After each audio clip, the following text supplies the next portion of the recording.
Olá, boa noite a todos. Sejam bem-vindos à nossa live. Eu sou a professora Rosângela e hoje vou acompanhá-los nesta live promovida pela Escola Capitão Joel Miranda, que tem por objetivo apresentar o cenário brasileiro e ações no combate ao coronavírus, e também os impactos na saúde mental e na educação. Aproveito para cumprimentar a equipe gestora e pedagógica da Escola Capitão, como carinhosamente a chamamos, e agradecer ao convite por ser a mediadora desta live. E agora sim, gostaria de apresentar os palestrantes da noite, que são Dr. Pedro Enzo Macchione, médico pneumologista, fundador do Instituto Macchione e da disciplina de pneumologia da antiga Faculdade de Medicina de Catanduva. Ao longo dos mais de 35 anos de carreira acadêmica, foi diretor da Faculdade de Medicina e contribuiu diretamente para a formação de vários pneumologistas, os quais estão atuando pelo Brasil. Atualmente, Dr. Pedro dedica-se ao atendimento de adultos e crianças, com ênfase especial para as alergias respiratórias, assim como a participação em cursos e congressos nacionais e internacionais. Nossa segunda convidada é a psicóloga Laís Jacom Petrasso, natural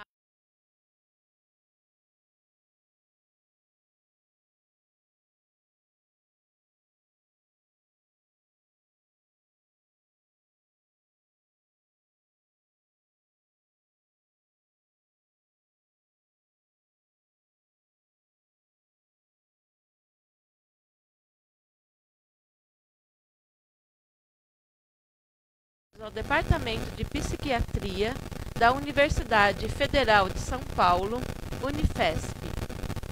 Atua como psicóloga no Colégio Objetivo de Taquaritinga e em clínica particular em atendimento infantil, adolescente e adulto.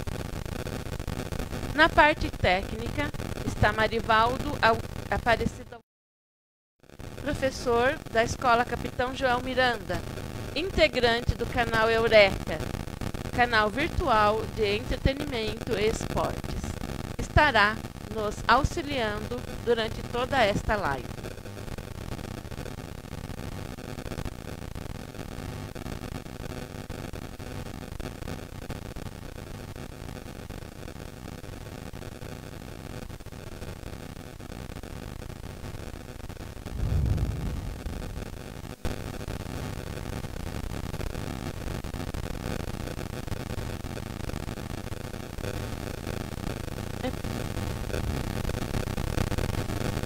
E aí pessoal, tudo bem? Boa noite a todos. É um prazer estar aqui com vocês nessa live pelo canal Eureka, mas é uma live da Capitão Joel Miranda, da Escola Capitão Joel Miranda. Quero já logo de cara mandar um abraço para todos que estão aí ligadinho com a gente. Vai compartilhando a nossa live aí, é uma live importante. Vamos falar de assuntos interessantes, um tema muito interessante. Principalmente o Covid ataca aqui, ó, a cuca. Então vamos compartilhando. A Laís, psicóloga, ela vai estar passando pra gente informações de como que o Covid tem... não é atacado, tem influenciado na questão psicológica das pessoas, tá? Então a doutora Laís vai estar falando sobre isso. Você acha esse tema interessante? Realmente é interessante. Pouco se vê falar sobre isso, né? Mandar um abraço aqui, ó, rapidão, para Camila Pazini, Lucimar Escobar, que estão presentes aqui com a gente, a Poliana Figueiredo, Francisca Ramalho, a Maria Mortari, a Samanta Castro, Leandro Antônio, quem mais está com a gente? Ângela Gerondo, Fabiola Piacente, Eliel, Estevão, e aí Estevão, Tauane, a Luzia, pessoal que está conosco aqui, um abração para vocês, sejam bem-vindos à nossa live. Se tiver alguma questão, alguma pergunta também, pode fazer, que a doutora Laís, à medida do possível, a doutora Laís vai estar respondendo pra gente, não é não, doutora?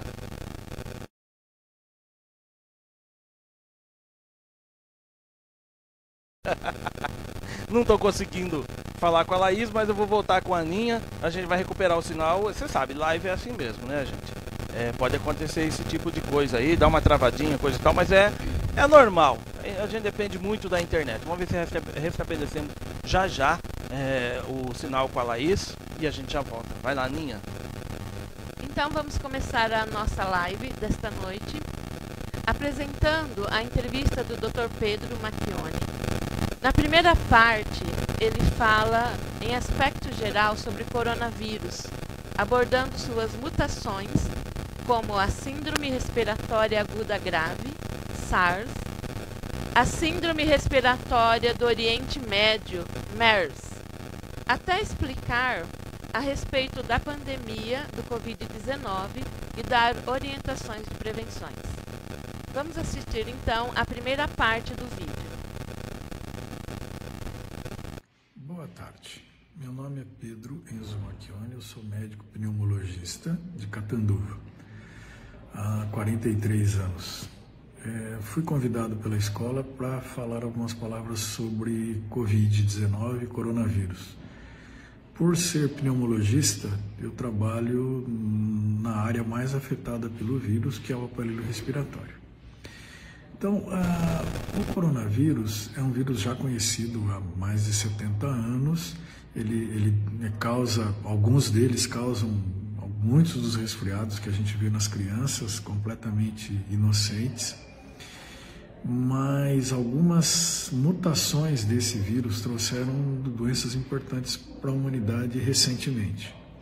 Em 2002, nós tivemos a SARS, que foi uma gripe muito forte na China, em alguns lugares próximos, que afetou 30 mil pessoas com 800 mortes. Foi uma coisa bastante grave para a época.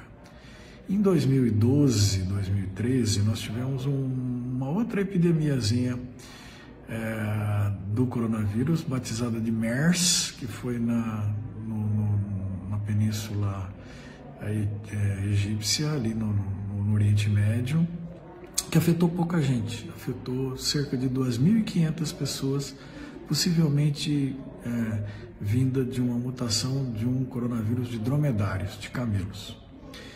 De 2.500 infectados nessa MERS, morreram 800 pessoas, perto de 30% de mortalidade.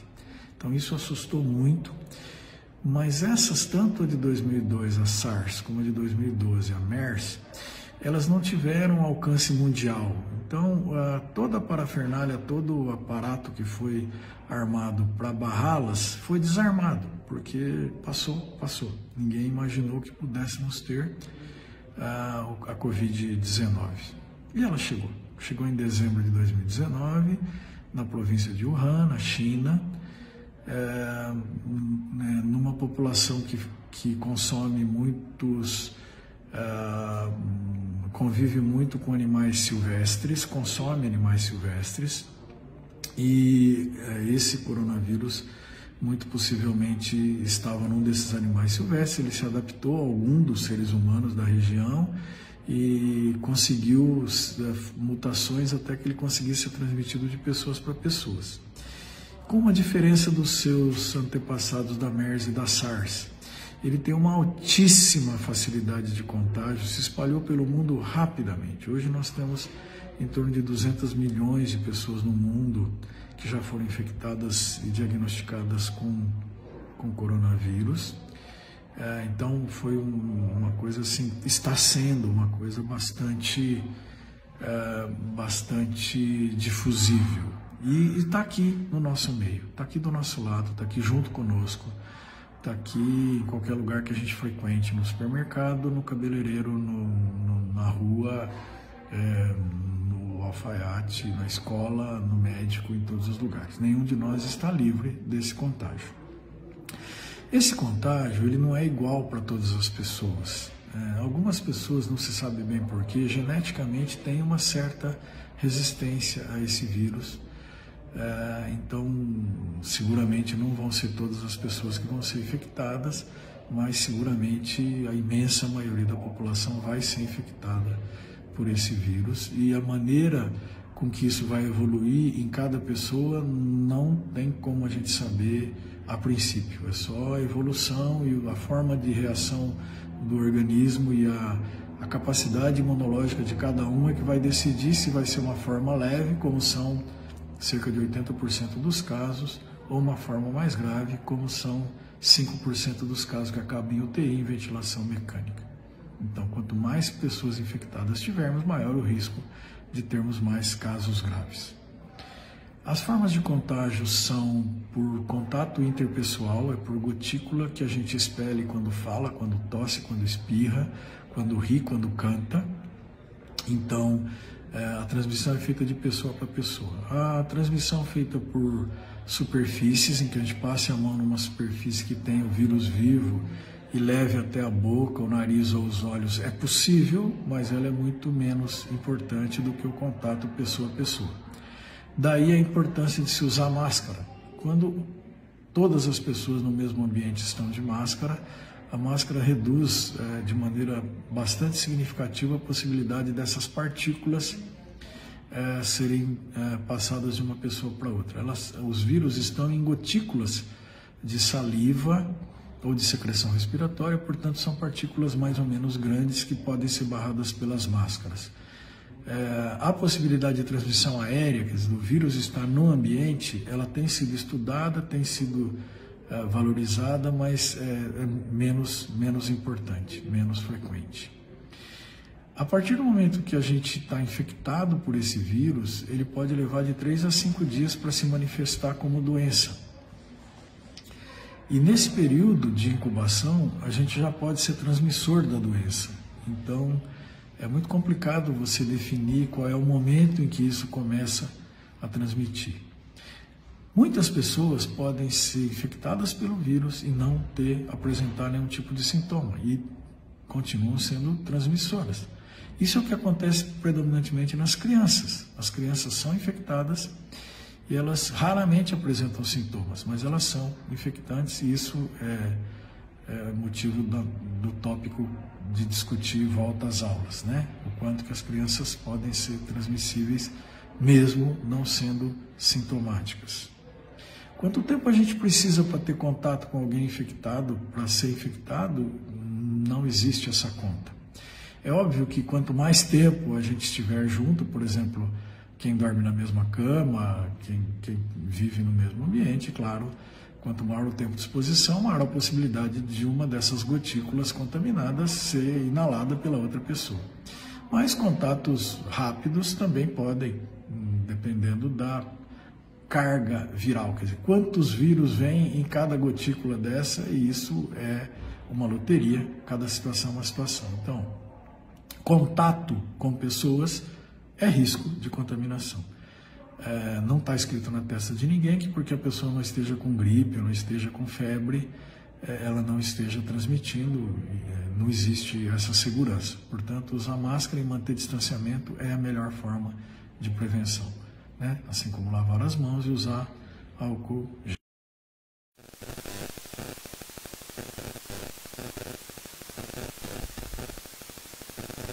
Agora, então, vamos à segunda parte do vídeo, em que o Dr. Pedro explica sobre os sintomas e a evolução do Covid-19. Vamos ao vídeo, Marivaldo? Os sintomas costumam aparecer a partir do 3º dia de infecção. Os sintomas mais frequentes iniciais são uma dor de cabeça muito intensa, diferente das enxaquecas, é uma dor de cabeça muito intensa. Febre, indisposição geral, dor no corpo. Na evolução, perda de olfato e paladar. E com muita frequência, diarreia.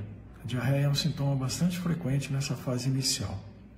Na evolução, tosse, e se o paciente evoluir, se algum dos infectados evoluir com formas mais graves, falta de ar. Em geral, esses sintomas aparecem do 5º ao 10º dia do contágio. Dificilmente alguém que teve contato vai ter sintoma a partir do 10º dia. É possível, mas é muito pouco provável.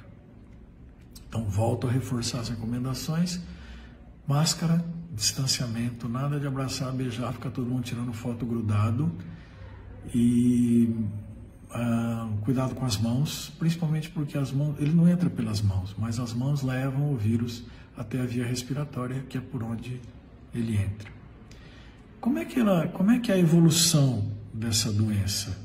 Ela é muito variável. 80% das pessoas, principalmente as crianças, não manifestam nada. Uma boa parte manifesta sintomas leves, diarreia, dor de cabeça, perda de olfato paladar, um pouco de tosse, eventualmente febre, e uma fadiga que é diferente da fadiga da gente ter feito um exercício. É uma fadiga muito intensa. Essas pessoas precisam de socorro médico, e algumas dessas pessoas evoluem para insuficiência respiratória, para comprometimento pulmonar importante, pneumonia viral importante, às vezes comprometimento cardíaco com inflamação do músculo cardíaco, às vezes comprometimento renal e às vezes comprometimento cerebral. Os casos mais graves acabam em insuficiência respiratória, necessidade de oxigênio e até de ventilação mecânica, intubação, e alguns deles evoluem para óbito. A mortalidade da Covid-19 não é uma mortalidade alta se compararmos, por exemplo, com a MERS, que matou 30% dos poucos 2.500 que foram infectados. Calcula-se que essa mortalidade deve estar entre 1% e 3%, que estatisticamente é baixa, mas que é um número expressivo se você considerar quantas pessoas estão sendo infectadas.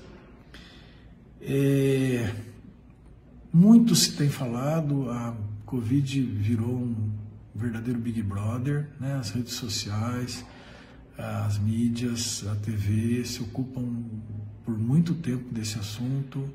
Nós temos milhões de cientistas que de repente viraram cientistas e sabem tudo sobre a doença, e nunca Sócrates foi tão verdadeiro. Tudo sei é que nada sei. Quem diz que sabe muito provavelmente ou está delirando, ou está querendo vender alguma coisa, ou está querendo enganar alguém. Não se sabe muita coisa, se sabe pouca coisa. Nós estamos aprendendo. A Covid-19 tem 8 meses de existência no mundo.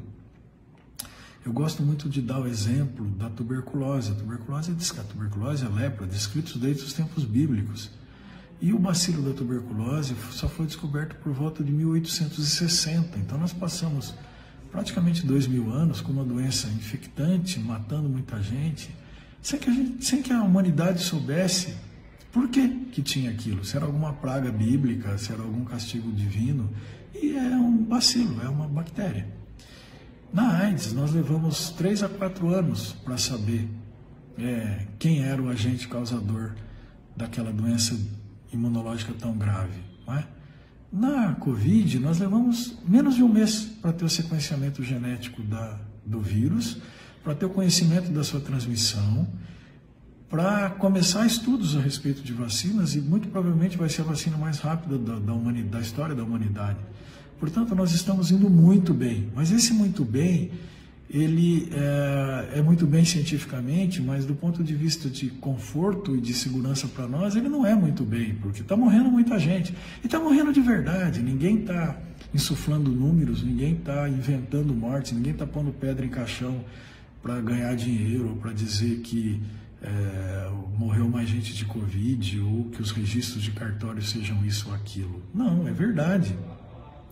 É óbvio que muita gente que morre de Covid morreria de outras causas. Lógico, tem muita gente que morreu com Covid e não de Covid, mas isso é uma discussão eminentemente técnica. Não importa isso pro WhatsApp, não importa isso pro Facebook. Isso é uma discussão científica. E é difícil, é uma discussão muito difícil, muito séria.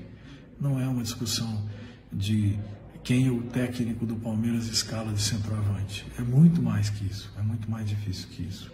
A mesma coisa em relação a medicamento. Não existe nenhum medicamento que seja eficiente contra o vírus. Não adianta esse ou aquele, ou autoridade ou não, ou médico ir para Facebook e dizer que tal remédio funciona. Não existe prova disso, de que funcione.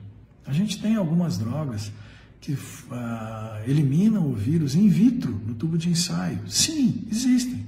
Cloroquina, ivermectina e outras eliminam o vírus in vitro, mas esse efeito no ser humano nunca foi comprovado.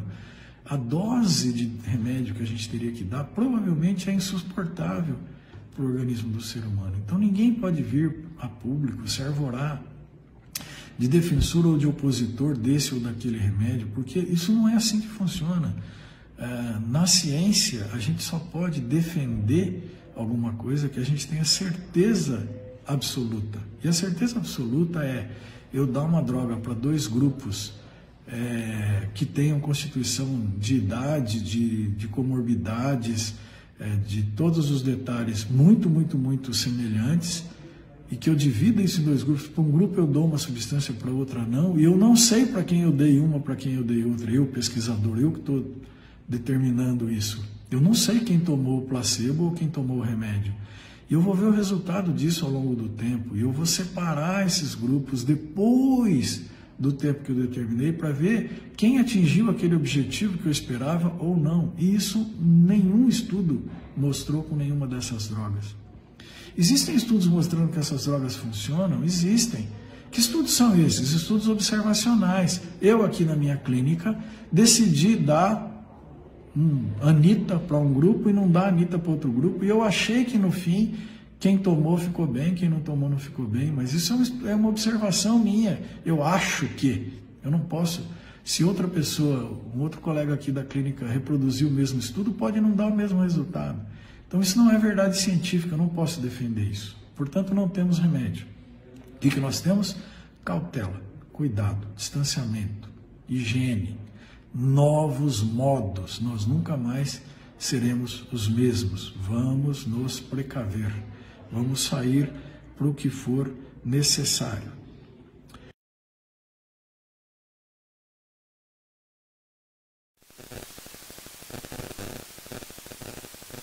Agora nós vamos para a parte final da entrevista, onde o Dr. Pedro esclarece vários mitos relacionados à Covid-19.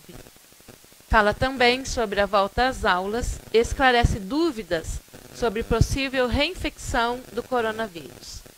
Vamos à parte final.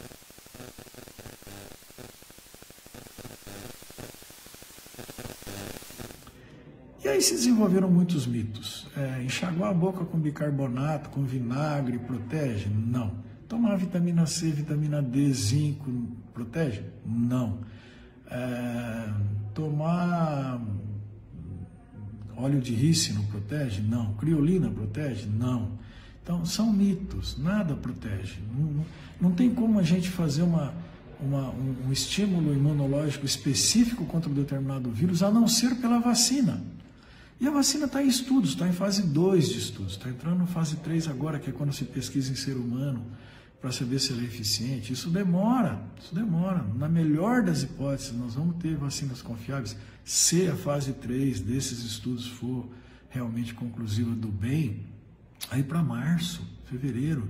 Agora, vocês imaginem, nós termos que produzir 7 bilhões e 200 milhões de unidades de vacina, que é o que a humanidade tem de habitante. Não é? Isso não se faz da noite para o dia, ninguém tem capacidade produtiva para isso, então vai demorar um pouquinho mais. Então, enquanto isso, distanciamento, calma, paciência, máscara, hidratação, bons hábitos alimentares, sono, nada de cigarro, pouco álcool, atividade física em ambientes abertos, cuidado com o ambiente fechado.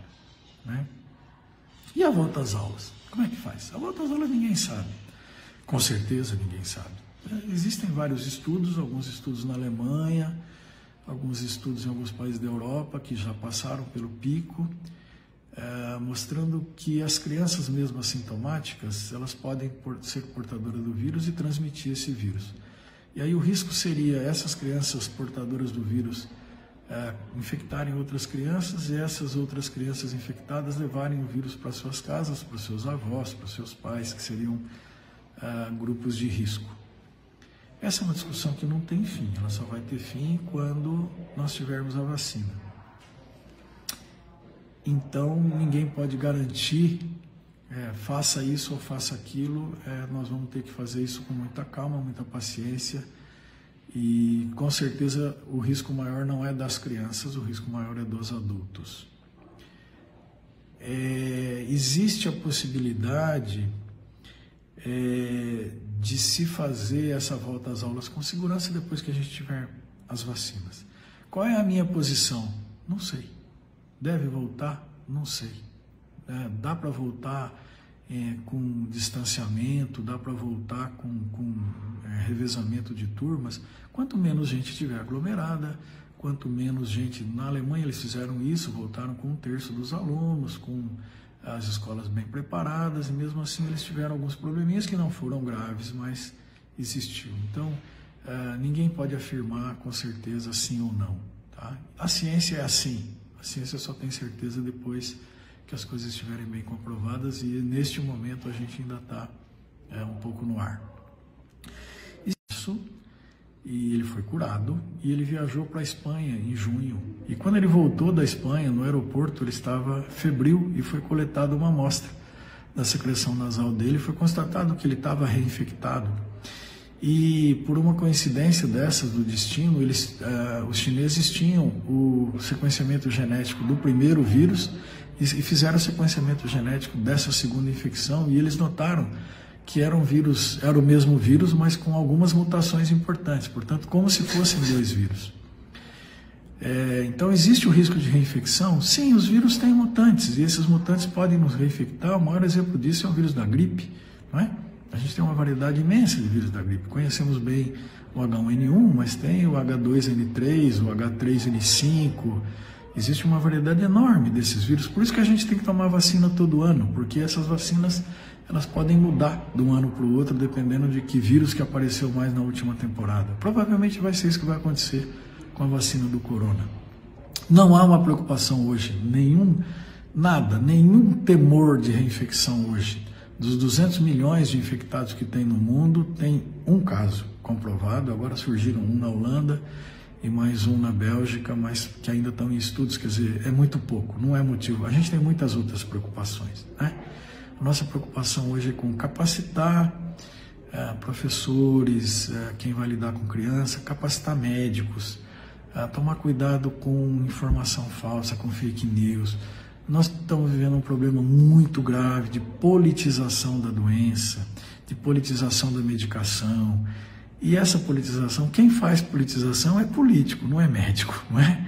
Então, a medicina, a ciência não politiza nada. A medicina e a ciência não são contra nem a favor de nenhum tipo de remédio, de nenhum tipo de conduta.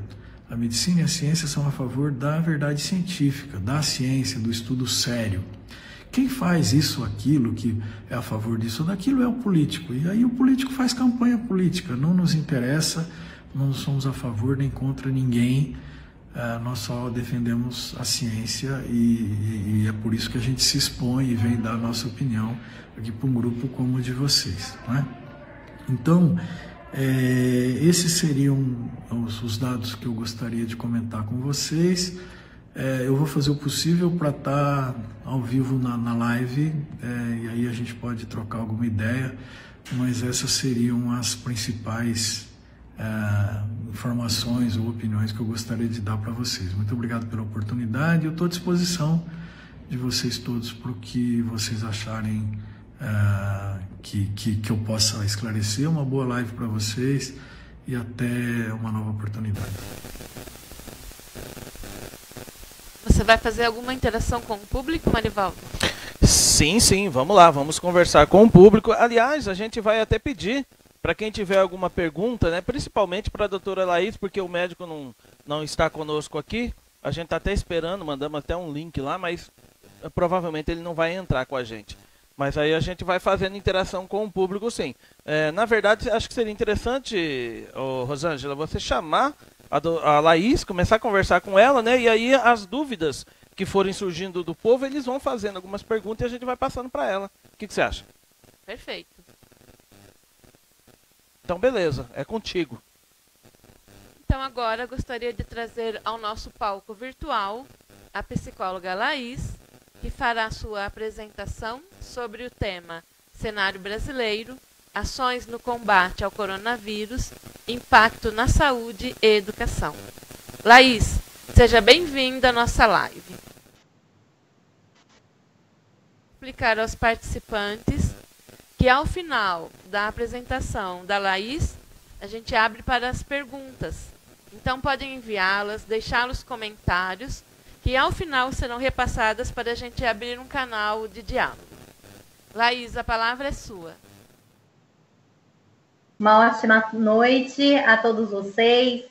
Agradeço o convite feito pela Escola Estadual Capitão Joel Miranda.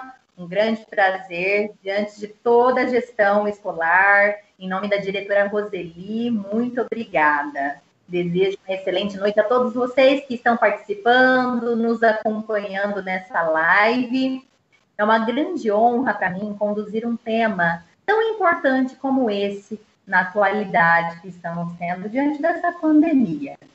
Quero desejar também uma ótima noite ao Dr. Pedro, pneumologista, grande médico esclarecedor. Quero dizer, doutor, que em Taquaritinga e na nossa região, o senhor tem muitos fãs, muitas pessoas que gostam, que apreciam, que sentem segurança com o seu trabalho. Parabéns, muito obrigada pela sua contribuição também diante dessa live. Quero deixá-los muito à vontade quanto aos comentários, às perguntas. Como a Rosângela disse, eu farei o possível para responder todas as perguntas que vocês tiverem no final da minha apresentação. A minha trajetória no âmbito educacional completa 10 anos nesse ano de 2020. Desde 2010, eu tive o prazer de trabalhar no departamento educacional, na FATEC, aqui de Taquaritinga, no departamento administrativo, e desde o ano de 2019, como psicóloga institucional no Colégio Objetivo aqui da cidade também. Gosto muito desse ambiente educacional. E diante de toda dessa apresentação, eu vou compartilhar a tela aqui com vocês. Fiz uma breve apresentação em slides e vou conduzindo a minha fala diante de algumas imagens que eu preparei. Gostaria só de um ok, se estão vendo. Posso dar seguimento aqui? Muito obrigada, Marivaldo. Então, diante do cenário brasileiro, as ações no combate ao coronavírus e o impacto na saúde mental e na educação. Então, eu quis trazer essa charge, onde a Mafalda diz, né? Quais são seus planos para essa primavera, Miguelito? Miguelito responde, viver. Então, ela reflete, tão pequeno e já tão organizado. Diante disso, como até mesmo como o Dr. Pedro, ele disse, nós não podemos parar, não é mesmo? Nossa vida não parou, muito pelo contrário, continuamos com os nossos afazeres diários, tem pessoas que estão até triplicados nessa pandemia, com tantas coisas a fazer. A nossa casa se tornou um ambiente de trabalho também. E estamos nos readaptando, nos reorganizando. Diante dessa reflexão, eu gostaria de contar uma particularidade. Vou preferir manter o anonimato da pessoa que eu conversei. Mas, no decorrer dessa pandemia, eu atendi um adolescente que teve a perda da mãe pelo coronavírus. A mãe faleceu. E esse adolescente, ele demonstrou uma maturidade extrema que, para mim, eu até disse a ele se eu poderia trazer para a live essa reflexão, e ele me deixou muito à vontade para isso. Perguntando para ele quais eram as sensações, o sentimento, o que passava pela mente. E aí foi onde ele me disse, olha, Laís, eu pensei muitas coisas já, mas nesse momento eu escolho pensar que eu poderia não ter conhecido a minha mãe, eu poderia não ter tido contato com ela que eu tive na minha adolescência. Poderia continuar me perguntando por que comigo, por que agora, por que não depois. Afinal de contas, ninguém está preparado para perder ninguém. Mas eu escolhi pensar. Que bom que eu tive o privilégio, a graça de ter o convívio, todos os direcionamentos da minha mãe até essa minha idade. E assim eu sigo, porque eu sei que de onde ela estiver, ela terá muito orgulho do filho que ela tem.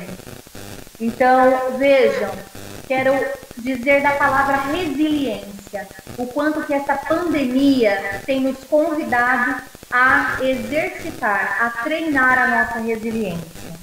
E aqui, diante dos principais objetivos que eu quero traçar com vocês, nesse momento que estamos juntos, eu quero proporcionar motivação e incentivo para a continuidade do ensino educacional, a conscientização e novos conceitos, vou trazer aqui também, a construção de novos relacionamentos. Acredito que algumas pessoas já me conhecem, outras estão me vendo e me ouvindo pela primeira vez.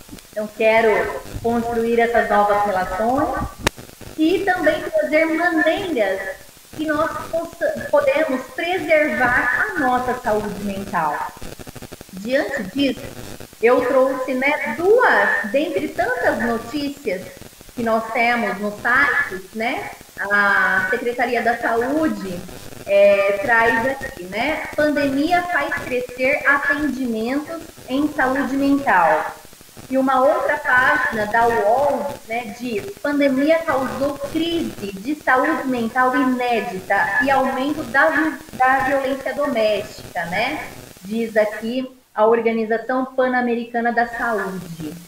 Então, diante disso, pessoal, a pandemia, ela provocou grandes e relevantes alterações na nossa vida e no nosso sistema educacional.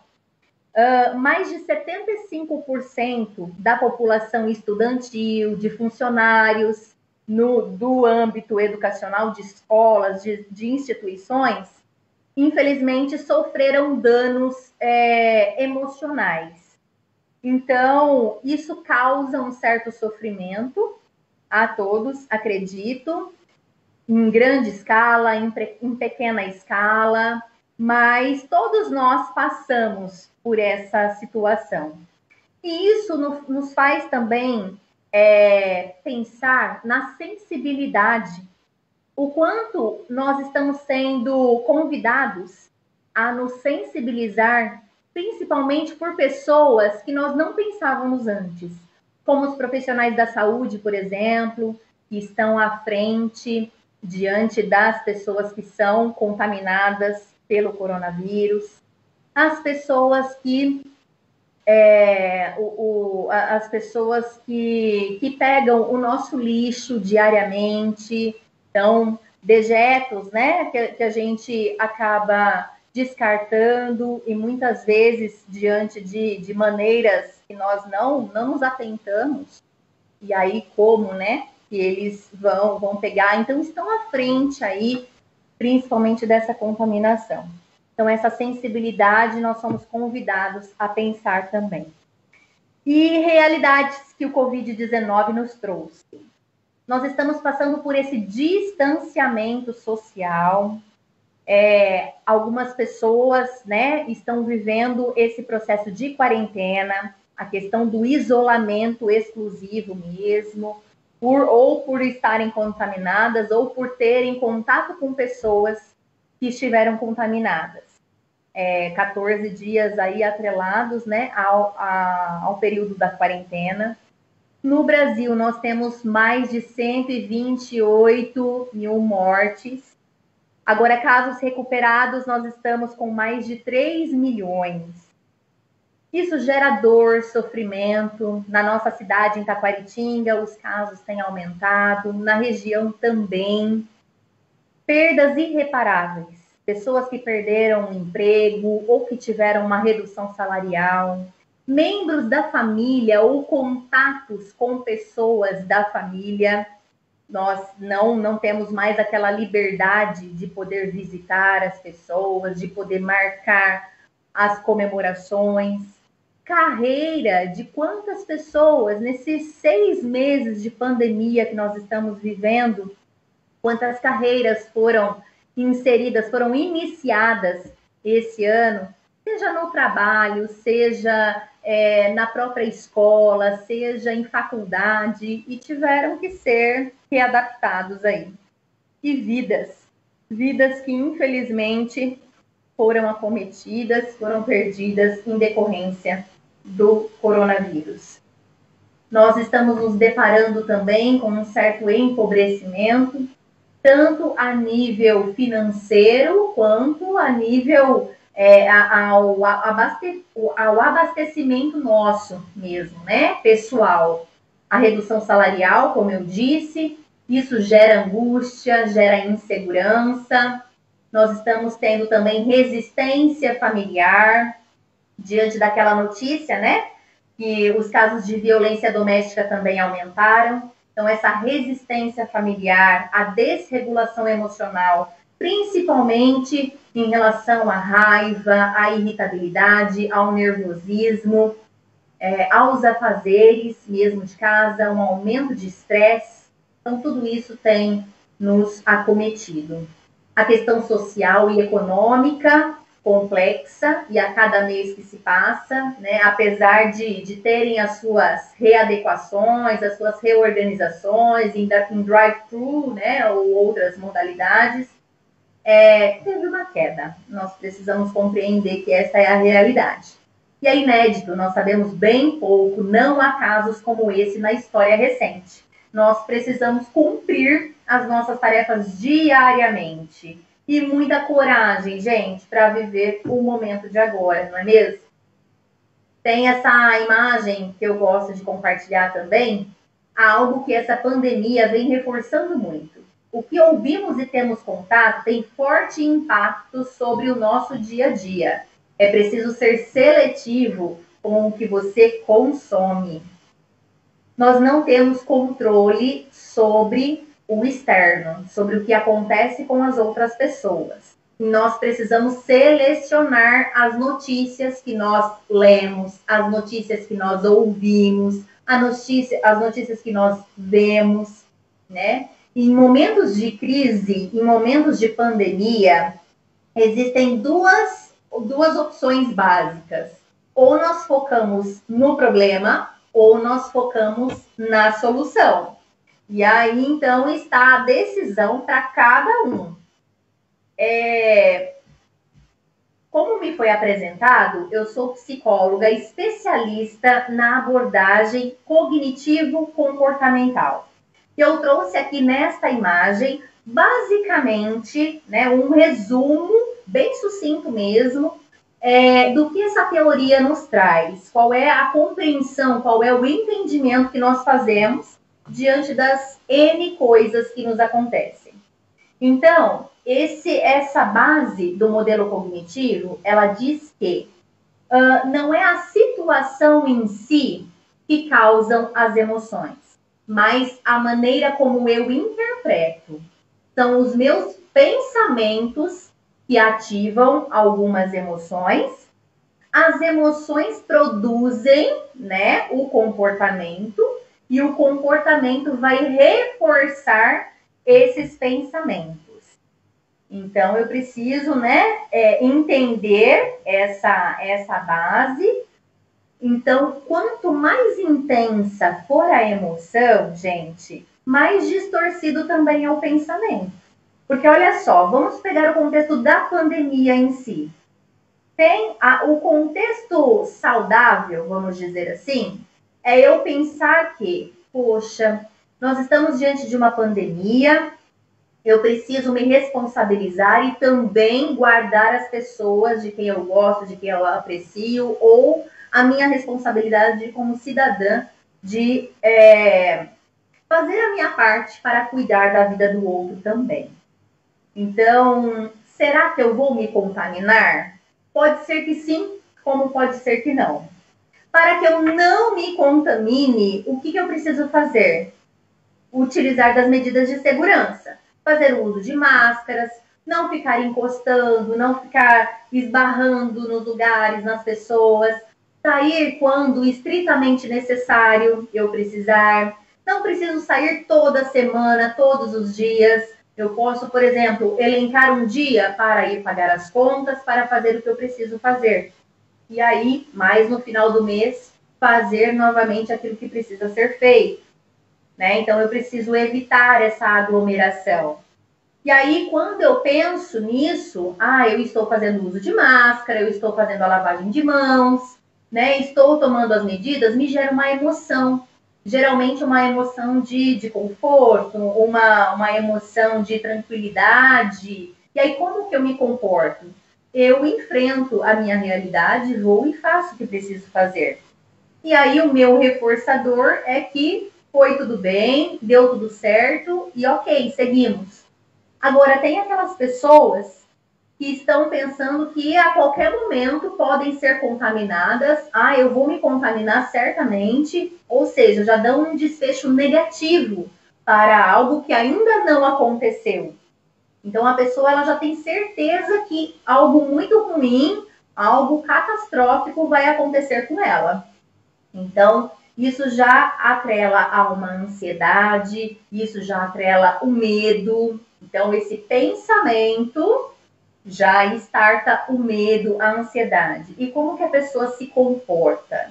Então, ou ela vai com álcool em gel, com todos os paramentos, diante de todo o cenário, ou ela até evita, ela não vai, ela não sai de casa, ela não fala com as pessoas, ela briga com as pessoas que estão em casa, com as pessoas que estão saindo, porque ela acredita que todo mundo vai se contaminar com isso. Então, vejam que não é a situação, mas é a maneira como eu interpreto a situação. E tem aquelas pessoas também que acreditam que não vão se contaminar, que isso não é uma doença tão perigosa assim, e aí acabam se tornando mais desleixadas, vamos dizer assim, né? Porque aí starta uma outra emoção, uma emoção também de tranquilidade, mas de uma maneira inadequada, porque aí a pessoa ela esquece, ela não usa a máscara, não é nenhum esquecimento, ela não coloca porque ela acha que isso não vai adiantar nada. Então, nós temos esses cenários, esses principais cenários. E aí eu quero dizer, né? Não confie em tudo o que você vê. Até sal parece açúcar quando nós vemos, né, pessoal? Então, nós precisamos pensar assim, a nossa mente, muitas vezes, ela mente para nós. E isso eu falo para todos os meus pacientes. Um pensamento não é fato. Não significa que o que eu estou pensando realmente vai acontecer. Se nós formos relembrar o que aconteceu em março, né? Quantos de nós pensamos, eu não vou conseguir, isso não vai dar certo, é muita tecnologia para minha cabeça, é muita coisa para eu poder fazer. E olha só, se nós tivéssemos acreditado nisso, talvez nós teríamos desistido já. Mas diante dessa persistência, diante desse incentivo, dessas novas maneiras, nós estamos tentando, estamos dando o nosso melhor e estamos conseguindo. Né? Então, nós precisamos frisar, principalmente diante do contexto da pandemia, que assim, o excesso de informações, será que ele me ajuda ou ele me atrapalha? Eu tenho percebido que tem atrapalhado muitas pessoas. Porque a nossa mente, ela não tem essa necessidade de saber tudo o que acontece a 360 graus da nossa vida, da região, do mundo.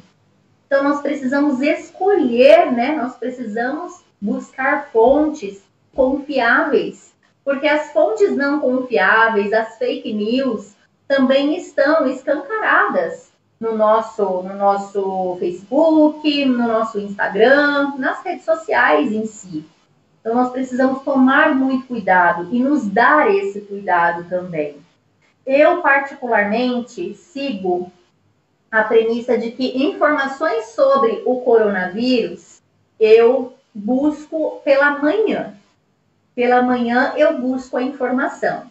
Agora, final de tarde, noite, eu, Laís, não me atrelo a essas notícias, tá? Para mim, para o meu contexto saudável, eu prefiro dessa maneira. Então, fica uma dica já para vocês. Além de fontes confiáveis, busquem um horário, aliás, determinado para vocês buscarem as informações.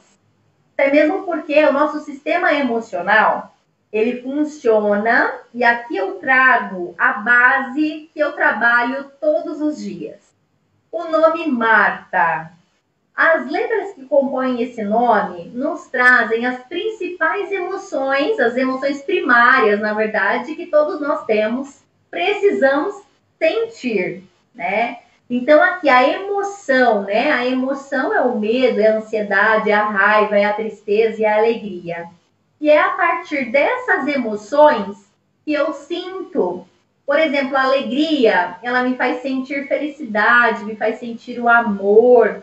O medo me faz sentir a insegurança, a raiva me faz sentir irritação, nervosismo, o estresse. Então, essas 5 são as principais emoções que nós temos. E todas elas são consequência de um pensamento que nós temos. Então, que nós temos ou que foi... pensamentos que foram aprendidos, né? Pensamentos decorrentes. Pode até ser que eu sinto medo porque alguém me falou tal coisa, mas esse medo foi aprendido. Então, eu pensei nesse medo, eu pensei no contexto que me foi falado. Diante do cenário atual, nós estamos passando por essas principais categorias, pessoal. Então, houve uma readaptação com os recursos tecnológicos. Quantas pessoas não sabiam como usar uma plataforma, não sabiam como gravar um vídeo. As pessoas vergonhosas, as pessoas tímidas, tiveram que se deparar com esse cenário e tiveram que enfrentar essa situação. Porque quando eu estou gravando um vídeo, quando eu estou gravando algo para publicar para as pessoas, eu preciso pensar na minha imagem, nas palavras. Não que no cenário do que estava antes da pandemia, esse cuidado não era tomado. Muito pelo contrário. Nós sempre temos cautela em relação a, principalmente as profissões em que nós somos exemplos a outras pessoas, né? Porém, esses recursos tecnológicos, nós precisamos ter, né, essa readequação. O aumento de responsabilidades, de cobranças, quantas famílias, né, agora precisam, além de ajudar os filhos nas tarefas, no dia a dia mesmo, na rotina. Quantas atividades, a nossa jornada de trabalho parece que triplicou, né? Agora tem aquelas outras pessoas que já estão vivendo mais aquela melancolia, aquele tédio de não ter tantas coisas assim para fazer, porque na verdade a habilidade aí que faz com que a desregulação emocional ela aconteça. Pessoas que têm o perfeccionismo instalado, então começam a criar expectativas muito altas em relação ao seu trabalho, em relação a si próprio. Quantos professores eu tenho conversado e têm demonstrado, desabafado diante dessa situação, desse cenário, e acabam tendo pensamentos de desvalorização, de incapacidade, se sentem enclausurados por querer fazer mais, mas não ter essa condição de fazer o mais. Então, infelizmente, uma elevação do perfeccionismo pode levar a esses pensamentos distorcidos de incapacidade, de desvalorização. Porque, na verdade, as pessoas estão ali diante de tela, de computador, do celular ou de uma ligação, mas não estão sentindo presencialmente como está isso, né? Então, acaba gerando essa incapacidade, essa inferioridade. Existe também uma potencialização emocional diante desse medo da contaminação.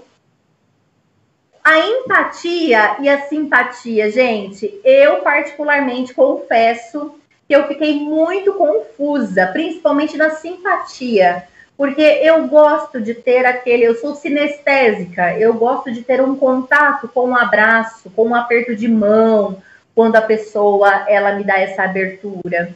E nesse momento nós não estamos podendo fazer isso. Então, essa readaptação, para mim, para o meu cérebro, foi difícil ele se reorganizar nisso. Mas conseguimos. E a empatia, o quanto que nós estamos sendo convidados, hoje em dia, a sermos empáticos. Né? Agora, tudo o que é demais não é legal. E até mesmo a empatia. Eu me colocar muito, extremamente à disposição e no lugar do outro, muitas vezes me faz sentir o que o outro está sentindo. Como se aquele problema fosse meu. Como se eu tivesse a responsabilidade de resolver esse problema para aquela pessoa. E não é bem assim o cenário, né? Que a gente precisa pensar. Um esgotamento físico e emocional diante desse enclausuramento que todos nós estamos passando. E olha só que interessante, quando você descobre quem é o responsável pelos problemas da sua vida, né? Aí tudo acontece, tudo, né? Nós reconhecemos, na verdade, que somos nós os grandes responsáveis e os causadores. Ah, eu tô assim por causa desta pandemia. Não. A questão é, eu estou assim porque eu tenho dificuldade de lidar com os meus medos, com as minhas inseguranças, com a minha ansiedade. Eu tive um aumento aí, tive uma queda, né, da emoção, ou então a minha depressão, ela voltou em decorrência da pandemia. Não, na verdade é pela minha dificuldade de lidar, de resolver as situações, de pensar de uma maneira diferente, tá? Claro, gente, que isso não significa que eu tenho que ter o controle de tudo e de todos. Nós sabemos que os transtornos mentais, eles têm uma composição também genética, eles têm uma composição também a nível de interação social. Não é apenas a mim, não é apenas eu direcionar todo o meu sistema psicológico, né? Então eu estarei imune, isenta das doenças mentais. Não, tá? Então nós precisamos pensar aí um pouquinho. E eu trouxe os 5 pilares da inteligência emocional, que tanto se fala. Daniel Goleman, né? Um dos grandes responsáveis por essa teoria, e vários livros publicados. Então, a inteligência emocional nada mais é do que a teoria que nos faz equilibrar o nosso sistema racional e o nosso sistema emocional. Então, quais são os 5 pilares para isso? Então, conhecer as próprias emoções, eu preciso ter um autoconhecimento. O que eu estou sentindo? E aí sempre comecem a refletir o que vocês pensaram antes de sentir isso. O pensamento, ele acaba sendo aí o precursor das emoções. Depois que eu conheci as minhas emoções, eu preciso aprender a controlar essas emoções. Porque a ansiedade, ela é muito importante. Se eu não estivesse ansiosa para esta live, eu não teria me preparado, eu não teria estudado, eu não teria, né, me condicionado a estar aqui. Então, eu preciso da ansiedade para que ela me prepare para as ocasiões. Ansiedade quando nós vamos participar de uma entrevista de emprego, nosso primeiro dia em alguma coisa, a ansiedade quando eu vou fazer uma prova. Isso me faz lembrar de que eu preciso estudar, eu preciso me preparar, né? Terceiro pilar, a automotivação. Quais são os motivadores que vão me fazer seguir em frente nesses propósitos? Quais são as metas que eu quero, os objetivos que eu quero alcançar? O quarto pilar, o exercício da empatia, sim, né? A questão de nós nos centralizarmos no que está acontecendo e muitas vezes também fazendo a seguinte pergunta: se outra pessoa estivesse passando por isso que eu estou passando, o que eu diria para essa outra pessoa? Você está exercitando a empatia com você mesmo.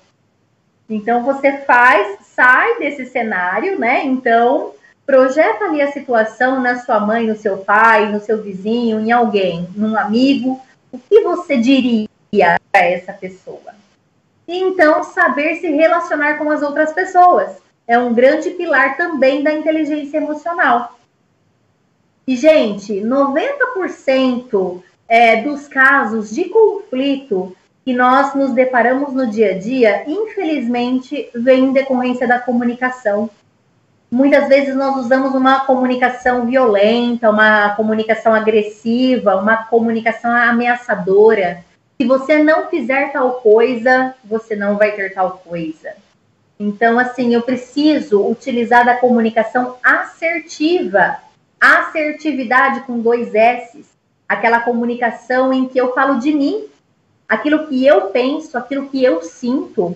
Ao invés de chegarmos ameaçando, ofendendo a pessoa, porque você é muito chato, você é muito grossa, você é muito estressado, de eu usar um pouquinho dessa assertividade e falar: olha, eu tenho dificuldade de conversar com você quando você está gritando, porque eu percebo que eu também grito. Então, essa autopercepção é você se observar, é você se monitorar, é você se ouvir para então estabelecer novas relações, melhores relações com as pessoas. Então, Laís, como manter o equilíbrio mental diante de tudo isso? Nós precisamos continuar com os nossos projetos de vida, nós precisamos seguir em frente, conservando o nosso bom humor, controlar os nossos pensamentos e as nossas emoções, buscar fontes de aprendizado por meios confiáveis, né? Ferramentas para acalmar o nosso corpo. E aqui, gente, eu quero deixar basicamente 2 técnicas, 2 ferramentas para vocês, para um alívio momentâneo de pensamento acelerado, de ansiedade, quando a gente está muito agitado, muito inquieto. Entre uma sobrancelha e outra, nós temos aqui o meinho, né, um terceiro ponto, terceiro olho, né, que a teoria traz.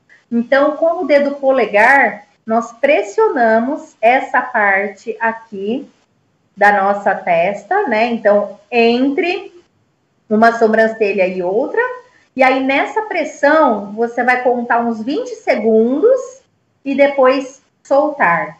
Fazendo isso umas 4 ou 5 vezes, você já vai identificar um alívio imediato, tá? E nós temos um outro ponto também, aqui na nossa garganta, né? Nós temos um... Sim, por favor, pode falar? Posso, claro. Obrigada. Deixa eu voltar aqui. Isso. Deixa eu só...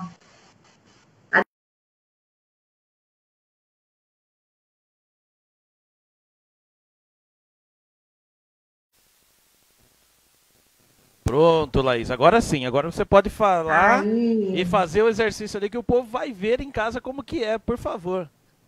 Muito obrigada. Vamos lá, então, retomando esses exercícios que são fundamentais para um alívio imediato, né? Um alívio momentâneo, principalmente quando nós estamos sob efeito de muito estresse, de muita ansiedade, de muita inquietação, agitação. Então, entre a nossa sobrancelha, nós temos aqui esse ponto central, esse meio, Vou fazer né? junto aqui, então, vou tirar meu óculos. Isso. com o dedo polegar, nós vamos Certo. pressionar isso. Por que o polegar, Laís? Porque o polegar é o dedo que geralmente nós temos uma certa força nele aí. Mas posso fazer com o indicador? Pode fazer. Pressionando essa parte aqui, você conta uns 20 segundos mais ou menos. Tem que ser Eu forte? não vou me estender aqui. Boa pergunta, Marivaldo. Nem tão forte e nem lentamente. Não forte a ponto de doer, tá? Mas não leve a ponto de você não sentir nada. Você vai sentir uma pressão. Sentir aí essa parte, né? O córtex pré-frontal aqui pressionado. E aí você, então, na hora que você solta, você sente um certo alívio imediato já. Pior que é Então, mesmo. isso nós É? sentimos. Então, e isso funciona principalmente quando eu estou sob uma intensa emoção, tá? Vocês verão esse alívio. No meu caso, eu vou ter que fazer isso o dia todo, viu, Laís? a todo momento, né? Todo momento. E uma outra técnica também, pessoal, como eu estava dizendo, aqui na nossa garganta, eu estou com uma blusa que, na verdade, não está facilitando para mim. Mas vocês vão identificar o buraquinho mesmo. Tá aqui, né? buraquinho. Esse buraquinho vai ser o ponto de referência que vocês terão. Então, vocês vão, na verdade, descer um pouco mais, um pouco abaixo, né? Mais ou menos no centro aqui dessa parte torácica, na reta desse buraquinho, tá bom? Vocês vão pegar, geralmente é um ossinho mais saltado, você vai pegar no ossinho mesmo aqui, ó, dessa região torácica. E aí, com esses 2 dedinhos, né? Então, você vai pressionar também e fazer movimentos circulares. Esses movimentos circulares, eles aliviam principalmente sensações de angústia. Gente, a angústia, muitas vezes nós sentimos ela parada aqui na nossa garganta. Quando nós estamos angustiados, quando nós estamos insatisfeitos com alguma coisa, por que é essa parte aqui que fala com a gente, né? A nossa região aqui endócrina, a nossa região até digestiva. O estômago muitas vezes dói. Por quê? Quando a nossa boca não fala, o nosso corpo fala por nós. Então, essa angústia, às vezes aquela dificuldade de respirar, aquela dificuldade de engolir, esse exercício, ele vai aliviar momentaneamente. Mas a resolução disso vem de encontro com orientações, com o desabafo. Muitas vezes a gente fala, né? Reclamar faz bem? Depende. Se essa reclamação for um desabafo, que você está eliminando tudo que está em excesso em você, você está então pronto para absorver outras coisas, para ressignificar, né, os acontecimentos da sua vida. Agora, se as minhas reclamações, elas são apenas assim, para eu prosperar tudo que de negativo me acontece, eu identificar apenas as coisas negativas, aí eu preciso te dizer que você precisa contar com a gratidão, ao invés da reclamação. Mas a reclamação, ela não é ruim, não, tá, gente? A reclamação, no contexto de desabafo, muitas vezes ela é necessária, tá bom? Eu vou voltar aqui, então, o compartilhamento da minha tela.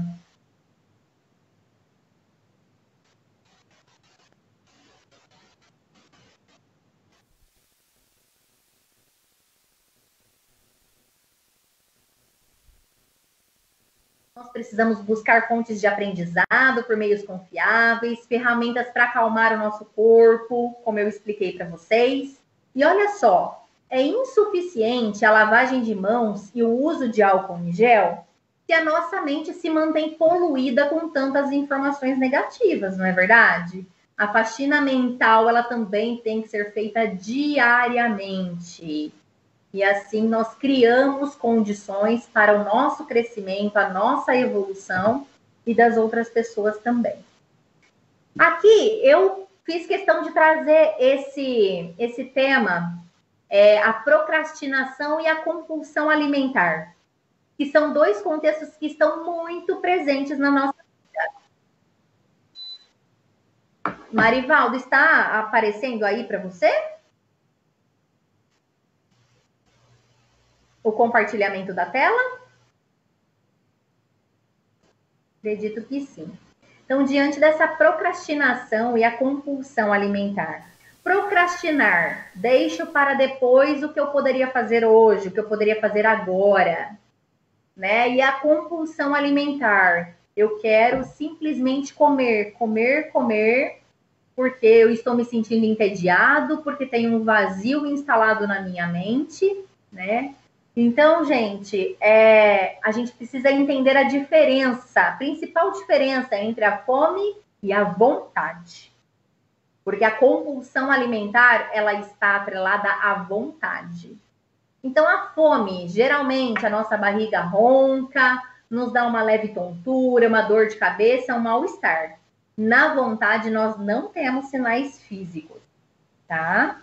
Na fome, a sensação, né, é que esse mal-estar, ele não passa até que eu me alimente. Agora, na vontade, geralmente passa a minha vontade de comer quando eu me distraio com outra coisa. A fome, ela pode se intensificar se eu não como. Agora, a vontade não se intensifica, ela cessa, né? E a fome, ela não é seletiva, ou seja, eu não fico pensando em alimentos que eu gostaria de comer. Eu como aquilo como se fosse a única opção. Agora, na vontade, eu já fico pensando em um doce, eu fico pensando em alguma coisa específica para poder comer. Então, eu espero que essas dicas aqui ajudem vocês a diferenciar o que é uma fome do que é uma vontade, para que a gente diminua aí, né, ou até extingue o comportamento dessa compulsão, ok? E eu gosto de trazer essa ferramenta, gente, essa maneira de pensar, porque crescer dói. Vejam só as palavras, né, que compõem aí o final, a dor. Transformador, empreendedor, sonhador, realizador, educador, lutador, vencedor. Só que nem todo mundo está disposto a pagar esse preço, não é mesmo? Então, não dá para a gente ter evolução sem passar por essa resistência e essa dor. Nós só aprendemos novas ferramentas, novas práticas para lidar com o nosso cotidiano, com, né, o ensino, com a nossa vida diária, que a gente passa por essa resistência aí ao novo, ao desafio, aquilo que a nossa mente considera como difícil, né? E nós precisamos contar com a nossa coragem, sair da zona de conforto que a nossa mente muitas vezes nos coloca, não é verdade? Então, nós precisamos aí contar com essa coragem. Coragem tenho medo? Vou com medo mesmo. Vou utilizar do medo, mas eu vou enfrentar, eu vou ver o que é que se seguirá. Lembrando que na pandemia, enfrentando a vida fora de casa, diante de medidas de segurança preventiva, protetiva, tá? E olha só, bateu a bad essa semana por não ter sido tão produtiva nesses últimos dias, né? Gente, esse é o tatu do bem, tá? Ele mandou dizer que não é errado ficar triste, que você precisa se cuidar, que amanhã é outro dia. Inclusive, o choro, ele é uma expressão de vida. Quando o bebê nasce, o que precisa acontecer? Precisa chorar, não é mesmo? É uma expressão de vida. Então, se eu estou chorando, é porque eu estou sentindo, é porque eu estou pensando. É uma maneira do meu corpo externar, né? É uma maneira do meu corpo falar também. Então, nós precisamos nos respeitar em relação a isso. E não contenha. Quando eu era criança, eu escutava a seguinte frase: menina bonita não chora. E aí fui crescendo com essa crença, né, de que eu não podia chorar. E aí, muitas vezes, a gente se depara, né, as pessoas me veem, às vezes emocionada, e aí pensam, nossa, mas psicólogo chora? Psicólogo tem que ser firme, tem que ser forte. Não, nós somos seres humanos. Nós precisamos externar, sim, as nossas emoções, expressar as nossas emoções e nos respeitar em relação a isso. Olha só os pensamentos saudáveis que produzem química saudável. Né? A serotonina, que tanto se diz. Aonde que eu posso encontrar a serotonina? Só nos ansiolíticos? Só nos controladores de ansiedade? Não. Olha só, praticando a gratidão todos os dias, desfrutando de contextos da natureza, recordando momentos especiais, recordando de momentos desafiadores que foram cumpridos, que deram certo. A dopamina, um outro hormônio do prazer, da felicidade, né? Eu preciso entender que o meu corpo ele precisa descansar. Então, dormir, aqui tá de 7 a 9 horas. Mas, gente, cada um tem o seu parâmetro fisiológico, né? Tem gente que dorme 5 horas e está tudo bem. Tem gente que precisa dormir às 9 horas para se sentir bem, né? Então, nós precisamos respeitar a fisiologia do nosso organismo. Fazer exercícios, né, diariamente, físico, aeróbico, né? Comemorar as conquistas diárias, se valorizar, se parabenizar, se elogiar por aquilo que você conseguiu fazer.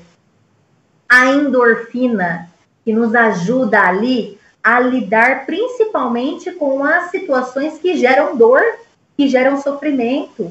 Praticar hobbies, praticar o lazer, aquilo que você gosta de fazer. Rir com pessoas especiais, com quem você gosta de estar, né? Ligar para as pessoas que você gosta, que você sente saudade, cantar, dançar. E a oxitocina, né? Um outro hormônio do prazer também. Nós encontramos onde? Nas meditações. Quando a gente abraça alguém, mas não é aquele abracinho de 2 segundos, não, tá? Abraça, mas abraça sentindo o coração. Quando puder, tá bom? Porque agora nós estamos até privados dessa possibilidade, né? E fazer atos de generosidade também, de solidariedade. Não precisa necessariamente, gente, mexer com o bolso, mas só de você enviar uma mensagem de positividade, de otimismo, de elogio para alguém, né? Isso já está sendo muito prazeroso, muito produtivo. E aqui, tudo é uma questão de ponto de vista. Como eu falei no início, né? Olha só esse passarinho. Tem quem olhe para ele e pense, nossa, quanta solidão, tadinho, sozinho, né? Agora tem quem pense, olha quanta liberdade que ele tem. Olha, esse passarinho deve ser o passarinho mais feliz do universo. Tudo é uma questão de ponto de vista. E a maneira como você se enxerga, como você acredita que os outros te enxergam e como você vê o seu futuro, determina muito da sua qualidade emocional, tá? Olha só, a esperança, né, que nós temos. Joãozinho, escreva a esperança. Vacina. O que o doutor Pedro disse, e disse muito bem. Depois dessa vacina, nós teremos, então, né, diante desse alívio, desse novo cenário, a prática, né? E nós estamos aí próximos disso.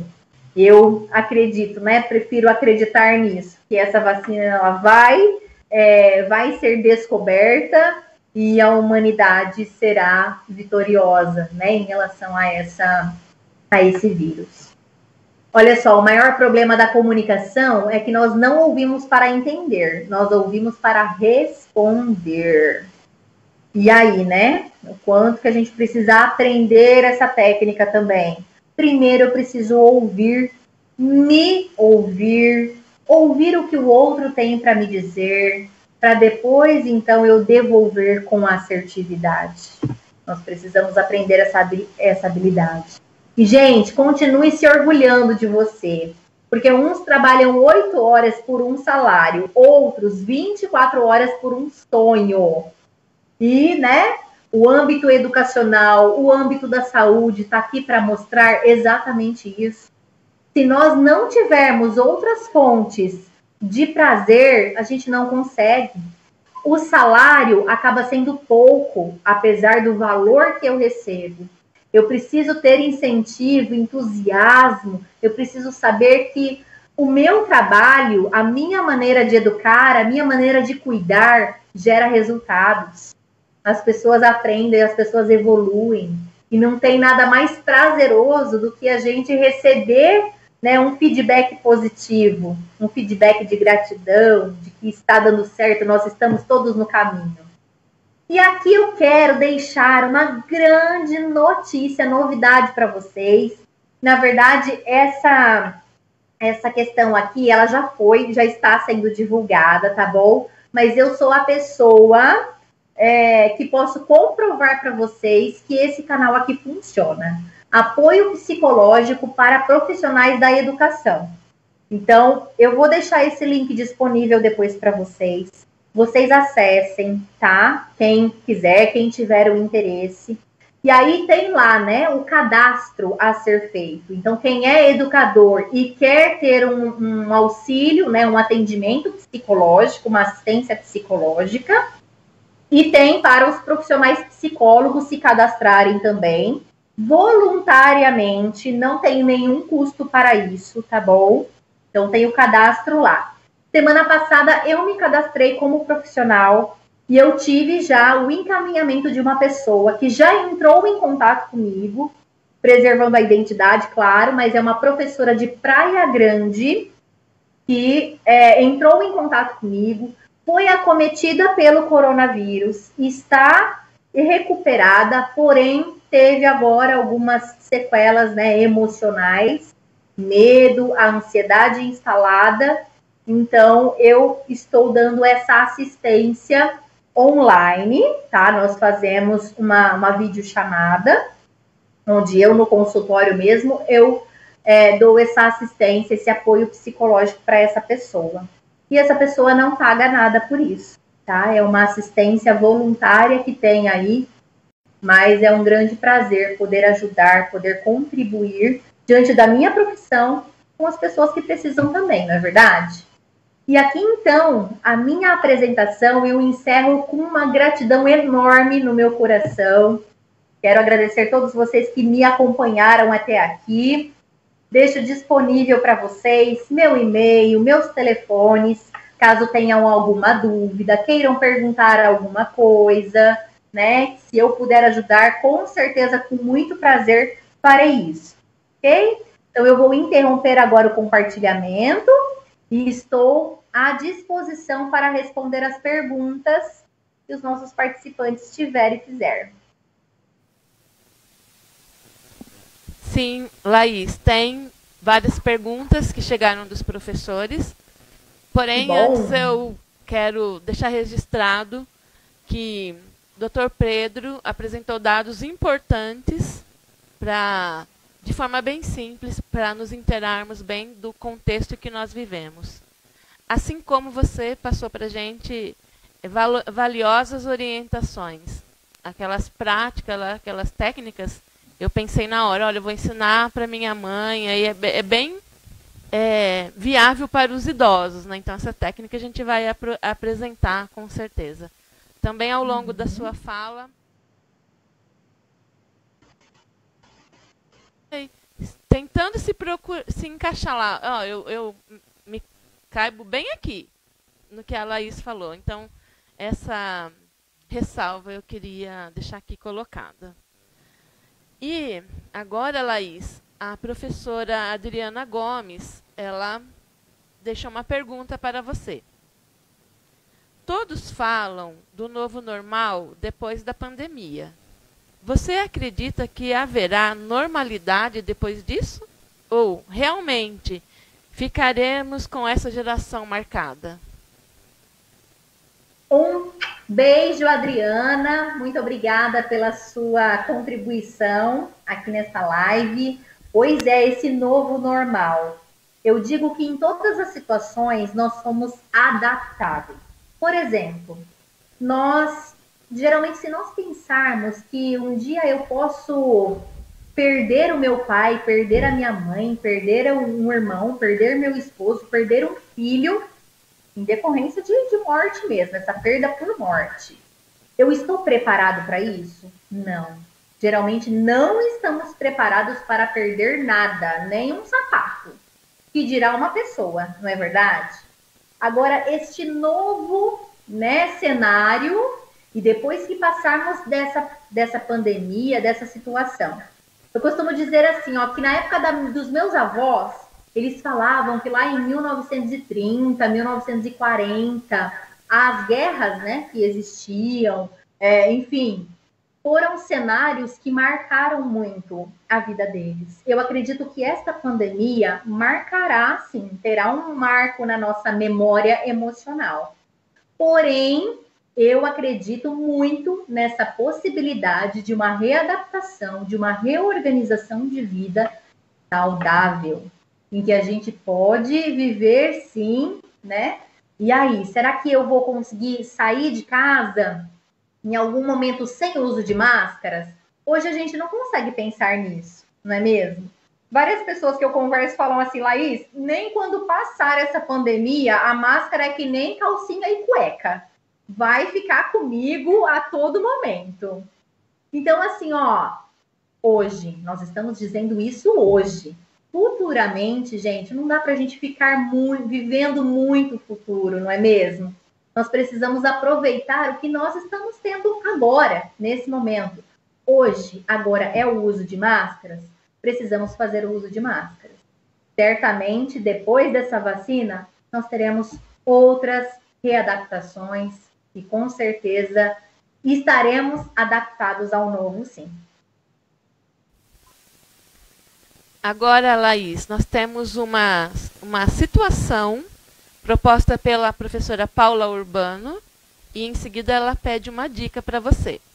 A situação é a seguinte: eu e o meu marido, a Paula e o marido dela, estamos em teletrabalho e temos uma filha de 3 anos, que está conosco 24 horas por dia. Mas não podemos dar atenção a ela a todo momento, pois temos nossos compromissos profissionais. Alguma dica para nos sentirmos menos culpados por não dar atenção a ela sempre que ela solicita?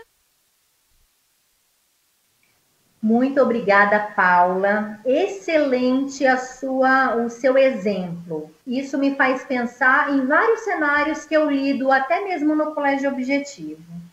E, inclusive, de crianças maiores, né, de 3 anos, no caso, essa criança, ela já tem 9 anos de idade, e essa criança, ela já tem demonstrado uma resistência em crescer, porque ela fala que o mundo adulto é muito chato, o mundo adulto tem que trabalhar muito, e eu não quero, tia Laís, eu quero ser criança, eu quero continuar sendo criança.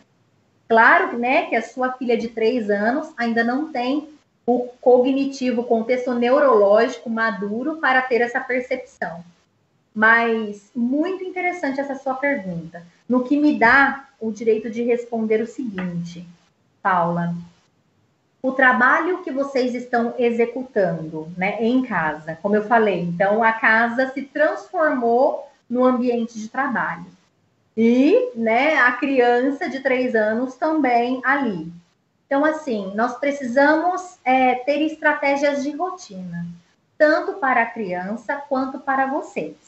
Porque se nós não tivermos um aspecto de limitação também no tempo, infelizmente, o esgotamento ele vai se instalar, as cobranças, né, dessa criança e até mesmo a autocobrança de vocês, a autoculpa em relação a isso. Porque nós, adultos, nós trabalhamos para ter o recurso financeiro para darmos o melhor aos nossos filhos, não é mesmo?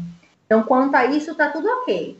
Só que a atenção, o carinho, o cuidado, eu costumo dizer assim para os pais, procurem explicar para a criança. 3 anos não tem previsibilidade de tempo. Então, procura dizer o que vai acontecer no decorrer do dia diante do que ela precisa fazer.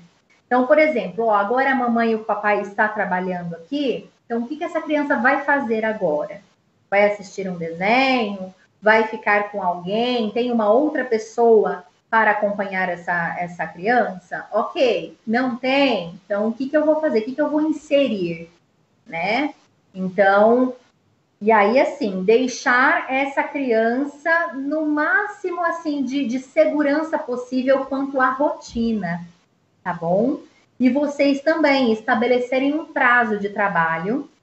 E aí, assim como no nosso trabalho em si, geralmente nós temos algumas pausas de alguns minutos, que seja 5 minutos. Deem essa pausa também de 5, 10 minutinhos, depois de 1h30, depois de 2 horas de trabalho, para que vocês aí exercitem essa atenção constante para a filha também, tá bom? Então, é estratégia de rotina, estabelecer a rotina e sempre explicar na linguagem da criança o que é que vai acontecer. Eu costumo dizer para os pais serem sinceros, né, com as crianças. E quando tiver o tempo, dedica tempo de qualidade, porque infelizmente a gente atrela aqui, ó, ao celular e a gente fica, né? Então a gente não dá aquela atenção olho no olho. Nós precisamos refletir um pouquinho sobre isso também, tá bom? Se precisar de um auxílio aí mais pontual, depois você terá o meu contato para isso e a gente pode trocar essas informações, tá bom? Continuar. Agora a pergunta é da Ivanir, que é a coordenadora da Escola Capitão Joel Miranda. Ela pergunta: Laís, o que podemos fazer para lidar com essa sensação de impotência diante do cenário atual? Excelente pergunta, Ivanir, muito obrigada. Esse contexto de impotência, de incapacidade, de inferioridade, como eu havia até dito em uma apresentação. Primeiramente, nós precisamos fazer uma substituição. Ao invés de ficar nessa autopunição, nessa cobrança, nesse sentimento de impotência, eu preciso da autoaceitação. Aceitar que eu sou limitado, aceitar que eu sou resistente, aceitar que eu tenho falhas. Gente, e isso não é tão fácil assim como eu falar, tá? Eu entendo, eu compreendo que é um processo desafiador. Principalmente para os perfeccionistas, principalmente para aquelas pessoas que são impecáveis no trabalho, têm medo de errar, têm medo de fazer alguma coisa e ser julgado. Olha só os medos que estão embutidos em nós, né? Medo que alguém fale mal do meu trabalho, medo que alguém me julgue, medo. E aí esses medos nos acorrentam nesse contexto de impotência mesmo.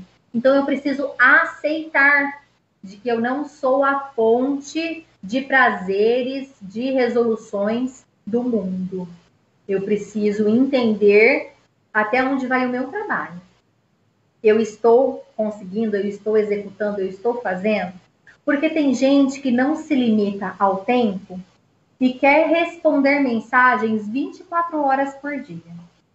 E aí tem um dia que nós estamos bem, nós estamos saudáveis, estamos felizes, motivados, entusiasmados. Só que tem aquele dia que nós não estamos assim. E aí vem aquele medo, aquela insegurança.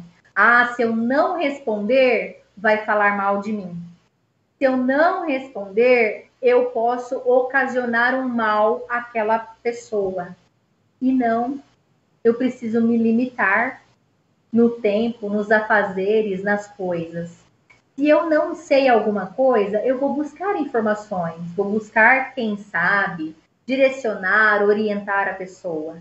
Mas eu preciso substituir essa autopunição pela autoaceitação. Sabe aquela frase que diz assim, ó, aceita que dói menos? É basicamente isso.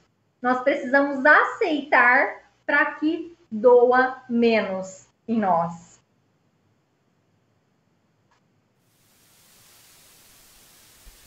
A Vanessa Gomes, professora também do Capitão, ela também tem uma pergunta. Laís, por que a empatia é tão importante em meio à pandemia do coronavírus? Vanessa, né? Vanessa, muito obrigada. E você tocou em uma das principais palavras, ações, né? A atitude, a empatia, né? É aquela sensação de me fazer pensar mesmo no outro. Como que eu gostaria de ser tratada, como que eu gostaria de estar, de sentir, de viver, de ser cuidada diante desse momento. E aí é aquilo que eu sou convidada a fazer, porque aquilo que eu gosto que façam comigo, eu também, né, a tendência é que eu faça com a outra pessoa. E nesse momento de pandemia, gente, é muito importante porque a angústia está instalada, tristeza está instalada, a impotência mesmo está instalada. Então, muitas vezes eu ser empático com o outro e eu oferecer uma ajuda, oferecer, né, seja através de ligação, através de mensagem. Então, essa empatia, ela cabe muito nesse momento de pandemia, principalmente.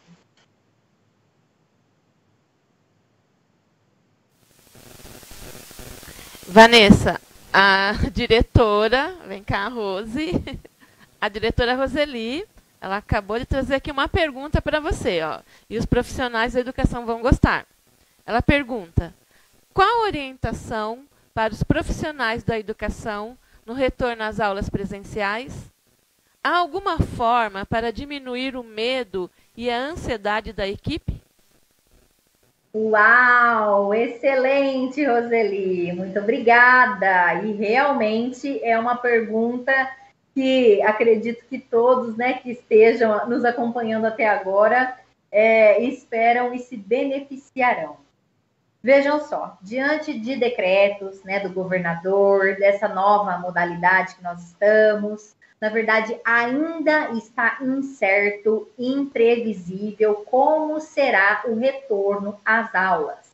Como o doutor Pedro também se posicionou. Se vai ser com um número reduzido de pessoas, se vai ser intercalado o sistema híbrido, né? Com aulas remotas e aulas presenciais, ainda não sabemos, não temos esse cenário, né? Mas o que nós conseguimos identificar é que em um momento nós vamos voltar, certamente, né? Voltaremos ao nosso ambiente de trabalho. E aí a pergunta que fica, né? Como eu quero estar quando tudo isso passar? Então, Roseli, eu respondo essa pergunta da seguinte maneira: não vamos esperar retornar às aulas para que a gente possa minimizar esses medos, essas ansiedades. Vamos fazer desde já isso, esse monitoramento, com as práticas dos pensamentos que eu fui colocando para vocês, né? Como conseguir ali a serotonina, a endorfina, a oxitocina. Então, nós precisamos nos sentir parte e nos sentir juntos. Equipe que caminha junto, equipe que interage, equipe que se reúne, mesmo virtualmente, para discutir, né, os novos métodos, os novos planos, cresce junto, evolui junto, tá? Então, é saber que nós não estamos sozinhos nessa situação. Então, utilizar das práticas desde já, porque esse retorno virá. E aí, né? Como que estarão esses alunos? Como que estarão as crianças? Como que estaremos todos nós? Eu quero estar bem. Eu quero estar com o meu sistema psicológico, emocional, saudável. E eu estou trabalhando muito para isso. Precisamos, né? Então, aquilo basicamente que eu falei. Eu preciso questionar pensamentos, tá? Isso que eu estou pensando é real ou é uma suposição que a minha mente está pensando? Isso que é legal. E aí, ansiedade, eu vou aprendendo a lidar. Problema, eu resolvo. Agora, ansiedade não dá para resolver. Essa é a dica, tá bom? Então, identificar o que é um problema e o que é uma preocupação. O problema está instalado, tá? Por exemplo, a minha preocupação, né? Ai, será que até o final do ano estarei empregada? Essa é uma preocupação. Agora, um problema, quando eu chego no mês de setembro e o meu contrato está suspenso, ou eu sou demitida, aí é um problema. Aí eu preciso resolver essa situação. Agora, enquanto isso não se instala, é um medo, é uma insegurança, na verdade, que está economicamente instalado em todos nós, né? Então, nós precisamos administrar isso, controlar. Ô, Laís, deixa eu interromper um pouquinho aqui. Eu tenho uma pergunta para fazer também. E antes eu só quero dizer, primeiro pedir perdão, porque a live era para estar sendo feita também pelo Facebook da Capitão Joel Miranda, porém teve alguns problemas técnicos, a gente não conseguiu, mas estamos fazendo aqui pelo canal Eureka. Vai ficar gravado para quem quiser acessar, vai estar lá para o resto da vida, enquanto o Facebook permitir. Quem quiser assistir novamente, se quiser baixar ou coisa desse tipo, pode entrar em contato com a gente, é liberado para baixar, tá bom? Outra coisa é que sobre aquele assunto que você disse, Laís, sobre o site ali, como chama? Apoio Psicoeducação, é isso? Eu deixei fixo nos comentários daqui da live, então tá fixo lá nos comentários. Então se alguém quiser usar desse apoio aí, pode clicar ali que já vai direto para o site, tá?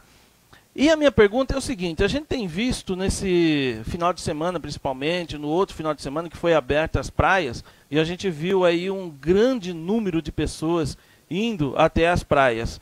Ao passo que eu, pelo menos, penso assim, a gente deve sair para aquilo que for realmente necessário, enquanto estiver nessa pandemia. E lá na praia a gente viu que houve uma grande aglomeração. Será que isso é porque o brasileiro ele não se deu conta do perigo ainda? Ou o brasileiro, na verdade, está classificando como que não senta, minimizando, né, vamos dizer assim, a essa pandemia, até que não aconteça com alguém da família, um ente querido? Ou será que já cansamos e já chutamos o balde mesmo? Como que você vê isso, Laís? Marivaldo, excelente a sua colocação. O que me dá a pensar em todas essas possibilidades que você disse. É peculiar, é subjetivo o que se passa na mente humana, o que as pessoas estão pensando, quais são as crenças que elas estão tendo em relação a esta realidade. Infelizmente, a mim, como pessoa, em primeiro lugar, né, e como profissional, eu vejo assim, eu não me permito estar nesse contexto até então, né? Uma vez que eu tenho responsabilidade por mim, pelas pessoas, né, que convivem comigo. Então, eu não me permiti até então a esse contexto. Mas assim, por exemplo, na nossa cidade, aqui em Taquaritinga, depois do final de semana que foi comemorado o Dia dos Pais, né? Então, as 2 semanas que seguiram, nós não tivemos a redução, né, do número de pessoas. Nós tivemos um aumento. Com esse feriado prolongado, fiquei pensando na possibilidade de continuar esse aumento, né? Então, por exemplo, eu não sei e também não fico procurando, né, em fotos, em vídeos, quem é que está ou quem é que não está. Eu acredito que é na verdade, uma decisão, né, de cada um ali. Porém, essa questão, né, de que, tô entediado, já tô estressadíssimo, preciso do social. Quem é que não está, não é mesmo? Quem é que não está querendo, né, já se imagina com a família, com os amigos, com o pessoal do trabalho, na comemoração da vitória do coronavírus, né? Aquela mesa extensa, brindando, comemorando, né, essa vitória que nós teremos. Acredito que muitos de nós estamos com essa expectativa, porém a responsabilidade é de cada um. Imagina uma praia agora, pra gente relaxar, fala, esquece tudo agora, já passamos por muito, vamos para uma praia, seria tudo de bom, né? Delicioso. A mente, né, que busca pelo constante prazer, ela quer isso mesmo, né? Mar, sombra, água fresca, ou as pessoas que gostam ali da cervejinha gelada, do camarãozinho, né? Porém, nós precisamos ter muita responsabilidade diante disso.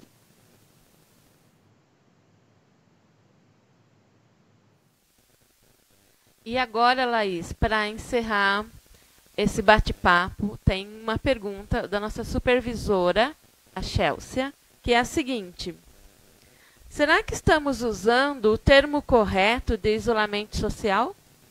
Não seria mais correto se usarmos afastamento físico? Nós não estamos todos muito ativos e conectados nas redes sociais? Chelsea, excelente a sua pergunta também. Eu costumo dizer, na verdade, isolamento social, né? Nós não estamos assim isolados. Nós estamos, vamos dizer assim, distantes. Então, é claro que deveríamos estar, né? Pelo menos a 1,5 metro aí de distância entre as pessoas. Então, nós estamos cumprindo um protocolo de distanciamento social, né? E aí, quando você fala como está sendo... você pode repetir só o finalzinho da pergunta, por favor?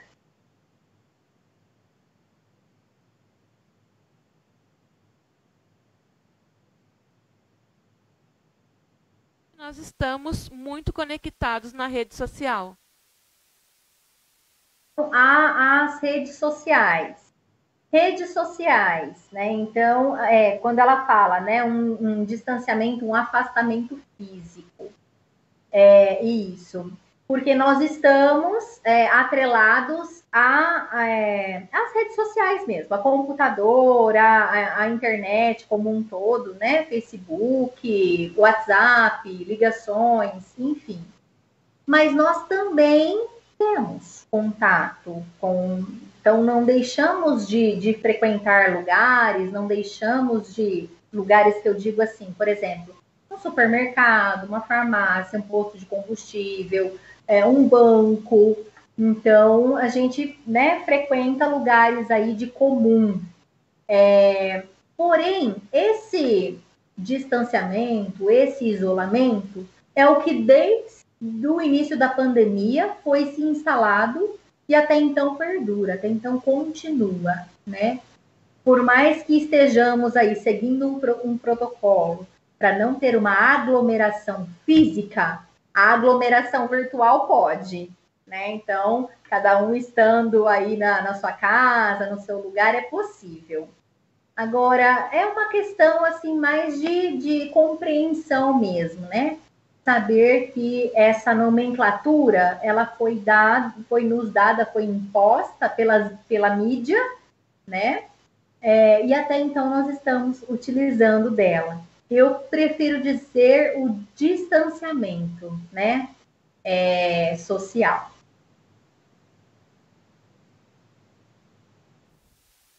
Muito bem, Laís. Agora, nós passaremos para os encerramentos. Mas antes, nós temos aqui o agradecimento a toda a equipe que elaborou essa live.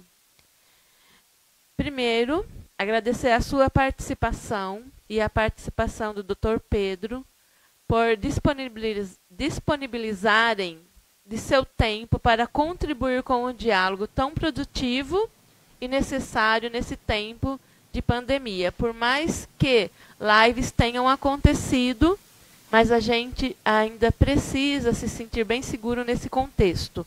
E quanto mais opiniões nós tivermos, mais a gente ensina.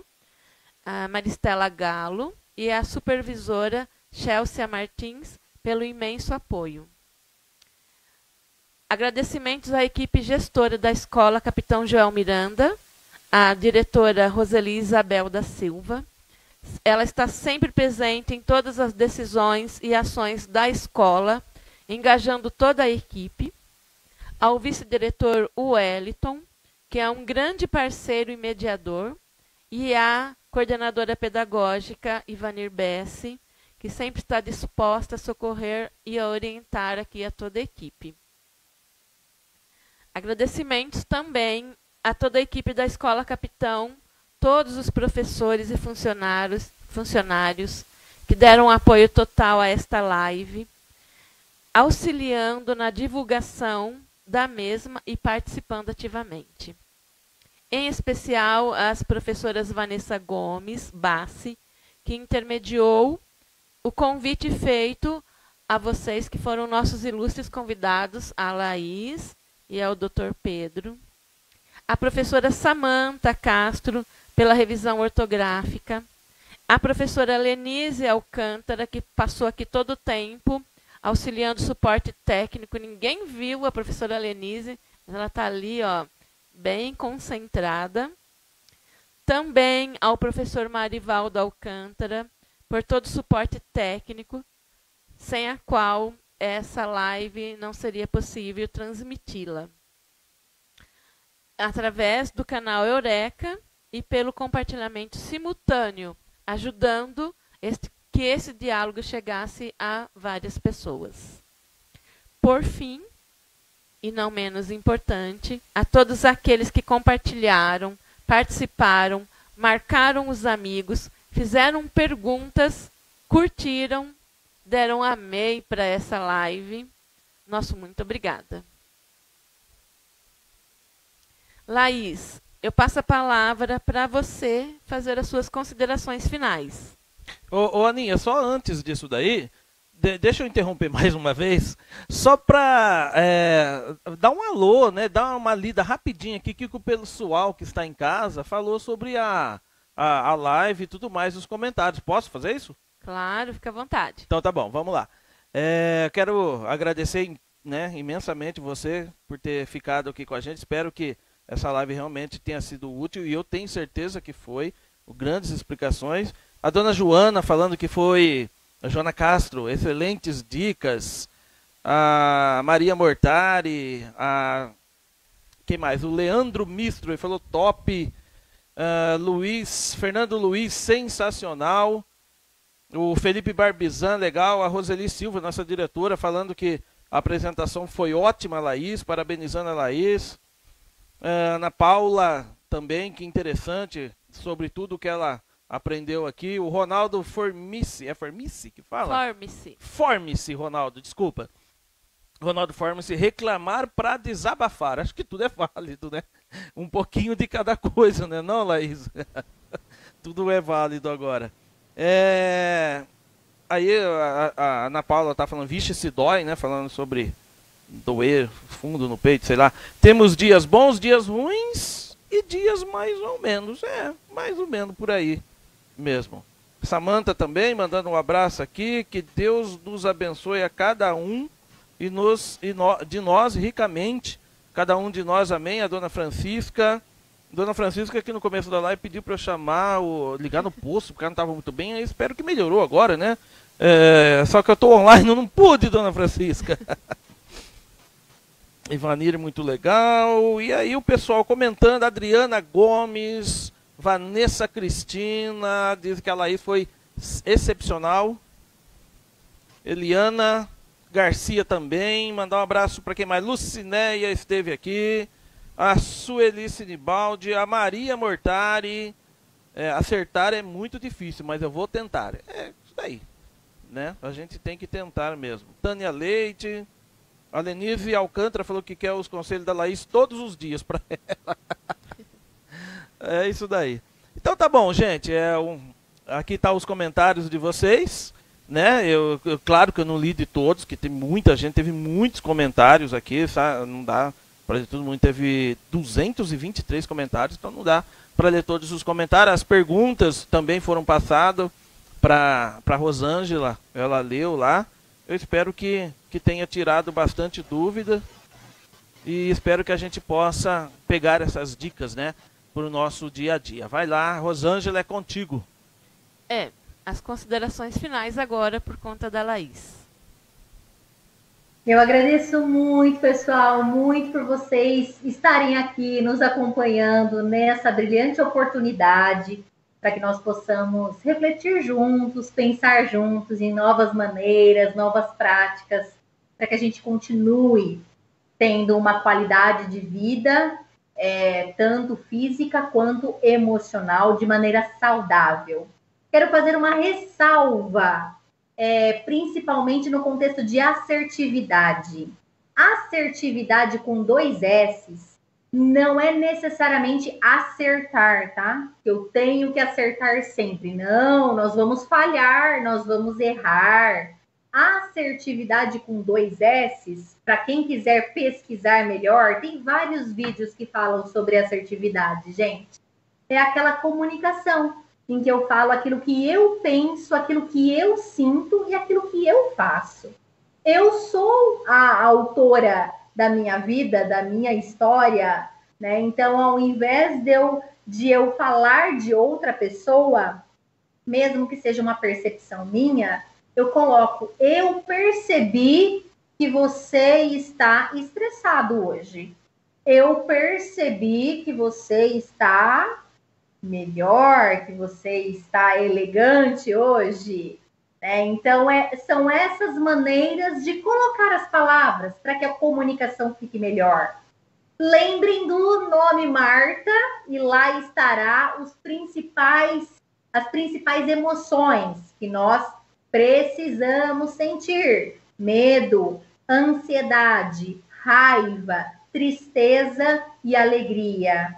O controle dessas emoções é o que de fato vai nos manter saudáveis, equilibrados emocionalmente, para seguirmos juntos, mesmo distantes fisicamente, diante dessa pandemia. E como eu disse até para pessoa que intermediou essa live, né, para que fez o convite diretamente a mim, pessoal de Santa Ernestina, pessoal da escola, Capitão Joel Miranda, quero deixar o meu carinho, a minha gratidão por essa oportunidade e com certeza, depois que passar essa pandemia, eu faço questão de fazer uma visita para vocês pessoalmente para levar esse abraço caloroso que eu tenho aqui guardado para vocês. Um grande beijo para todo mundo. Nós que nos sentimos gratos e honrados por estar aqui nessa quarta-feira, ouvindo tantas orientações, a sua fala fantástica.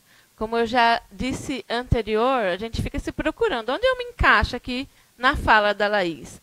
Laís, muito obrigada mesmo, de coração. Nós, assim, a sua apresentação vai repercutir muito no nosso dia a dia daqui para frente. Então, chegamos ao final da nossa live, certo de que nós ampliamos e ativamos ainda mais os nossos conhecimentos. Desta feita, eu só tenho a desejar uma boa noite a todos. Muito obrigada pela presença. Boa noite a todos, obrigado pelo carinho de vocês. Eu quero dizer que amanhã nós não teremos excepcionalmente o Eureka na área, aquela bagunça toda que a gente faz de quinta-feira, fica para sexta-feira, dia 11, porque amanhã tem a transmissão da sessão da Câmara aqui de Santa Ernestina.